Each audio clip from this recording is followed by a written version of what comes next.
नमस्कार, गीता स्पेशल रेसिपीजमध्ये आपलं सगळ्यांचं मनपूर्वक स्वागत. मंडळी, आज मला भेटले महाडमध्ये एक नवीन भाजी, पेंढरं. काय बाहेर काढतात ते बघूया.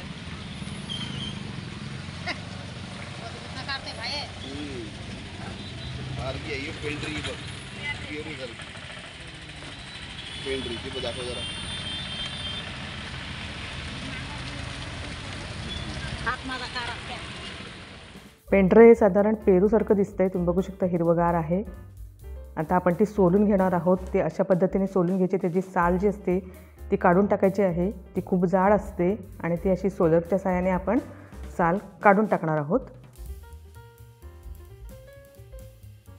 पेंढरं सोलून झाल्यानंतर त्याचे असे दोन भाग करून घ्यायचे आणि त्याच्या आतली जी बी असते ती काढून घ्यायची.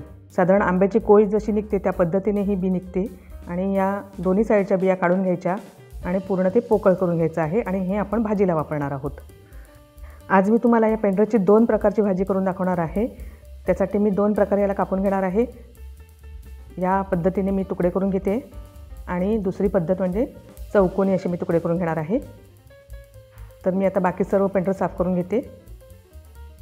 चिरून आपण हे आता स्वच्छ धुवून घेणार आहोत.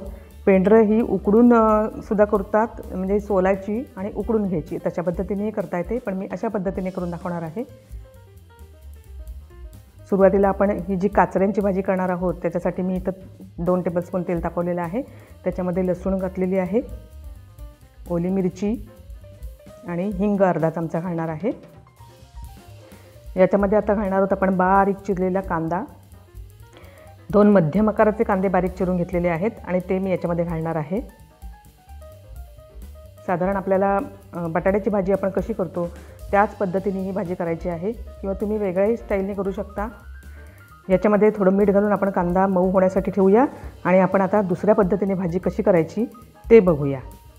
आपण ज्या चौकोनी फोडी करून घेतल्या होत्या पेंढरच्या, त्याची आपण दुसऱ्या पद्धतीची भाजी करणार आहोत.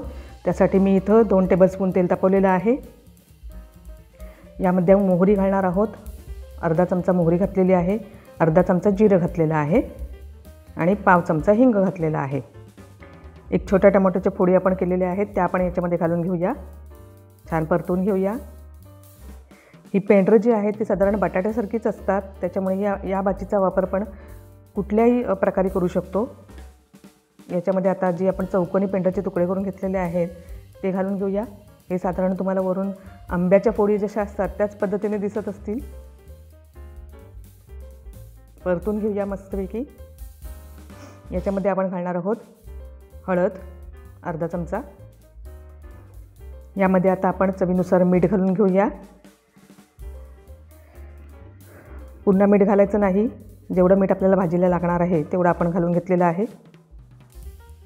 थोडंसं पाणी घालणार आहोत आणि पुन्हा छान मिक्स करून घेऊया. झाकण ठेवून आपण 5 मिनटं शिजवून घेऊया.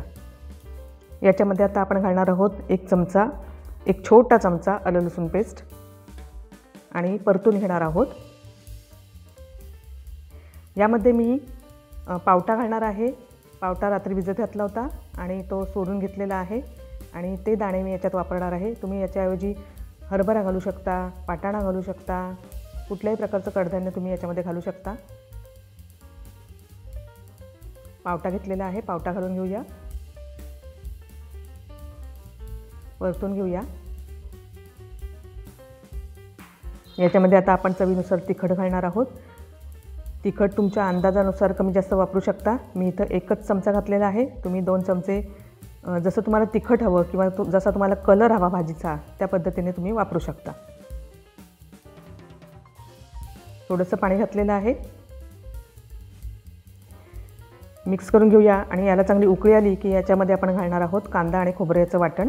कांदा आपण तळून घेतो आणि खोबरं भाजून घेतो आणि त्याचं जे वाटण आपण नेहमी वापरतो तेच वाटण मी इथं वापरणार आहे.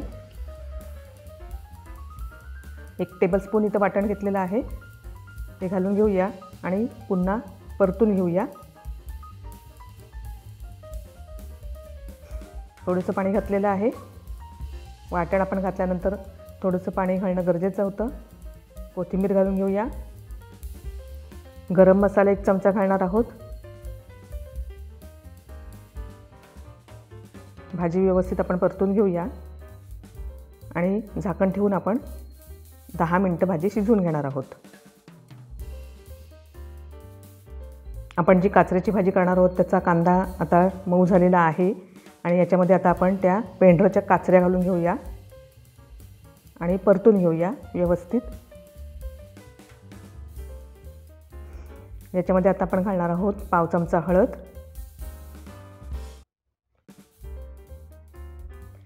परतून घेऊया. चवीसाठी थोडासा गरम मसाला मी इथे घालणार आहे, अगदी पाव चमचा. परतून घेऊया. थोडंसं पाणी घालून घेऊया ज्यामुळे ते पेंढरं शिजायला मदत होईल. आणि चांगली मुठभर आपण कोथिंबीर याच्यात बारीक चिरलेली घालणार आहोत, त्यामुळे पेंढऱ्याला खूप छान टेस्ट येते. आणि झाकण ठेवून आपण ही भाजी शिजवून घेऊया. झाकण ठेवून मी साधारण 10 मिनटं भाजी शिजवून घेतलेली आहे आणि आपली पेंढऱ्याची ही काचऱ्याची भाजी तयार झालेली आहे. बघा मस्त. तशीच पेंढऱ्याची आपली रसभाजीही तयार झालेली आहे, बघू शकता. मंडळी, या 2 रेसिपी तुम्हाला पेंढऱ्याच्या आवडल्या असतील तर रेसिपीला लाईक करा, शेअर करा आणि चॅनेलवर नवीन असाल तर चॅनेलला सबस्क्राईब करा. यामुळे माझ्या नवीन रेसिपीचं नोटिफिकेशन तुम्हाला लगेचच मिळेल. चला तर मंडळी, भेटूया पुन्हा माझ्या नवीन स्पेशल रेसिपीसह गीता स्पेशल रेसिपीजमध्ये. धन्यवाद.